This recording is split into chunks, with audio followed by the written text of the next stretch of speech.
আজকে তোমাদের একটা গুরুত্বপূর্ণ আইসিটি চ্যাপ্টার 5 এর এমসিকিউ সলভ করাবো। সেটা হলো প্রতি বছর ঘুরে উল্টে যেগুলো বোর্ডে আসে।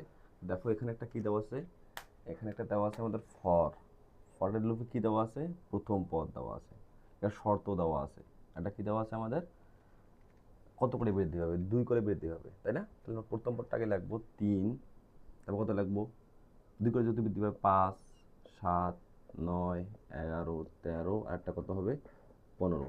এখন একটা জিনিস তোমরা ভালো করে মনে রাখবা, সেটা হলো কন্টিনিউর সাথে যেটা দেওয়া আছে সেটা হলো ঈদ।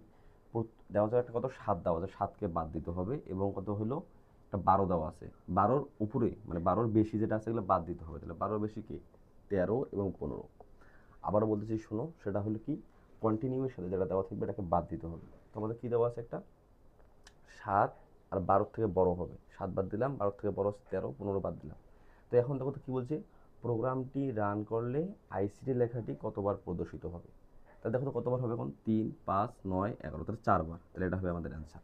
ঠিক এরকম অনেক রকমের এমসিকিউ আসতে পারে। সেটা হলো এখানে জাস্ট একটু চেঞ্জ থাকবে, সেটা হলো তোমার আই ইকুয়াল প্রথম পার্টটা চেঞ্জ থাকতে পারে, শর্তটা চেঞ্জ থাকতে পারে, এবং কত করে বৃদ্ধি পাইলো এখানে 2 এর জায়গায় 3 হতে পারে, এরকম এমসিকিউ আসতে পারে।